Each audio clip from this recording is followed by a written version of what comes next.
بسم الله الرحمن الرحيم، والصلاة والسلام على رسول الله وعلى آله وصحبه ومن والاه، وبعد.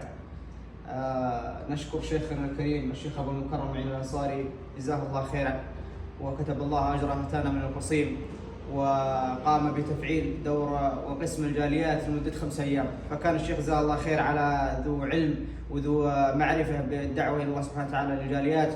والشيخ جزاه الله خير أتى وقام بتوزيع عدد من الكتب فيما يقارب يتعدى 1000 كتاب، جزاه الله خير. وكذلك قام بتوزيع هدايا وقام بإقامة محاضرات وكلمات في نقاط التجمع طبعا العمالة، جزاه الله خير وكتب الله أجره. وكذلك لا ننسى الشكر لجمعية الصفراء ببريدة الذين قاموا بالتعاون معنا، وكتب الله أجرهم وأجر الشيخ وجزاهم الله عنا خير الجزاء، وصلى الله على نبينا محمد. بسم الله الرحمن الرحيم، والصلاة والسلام على رسول الله وعلى آله وصحبه ومن والاه، وبعد. نشكر شيخ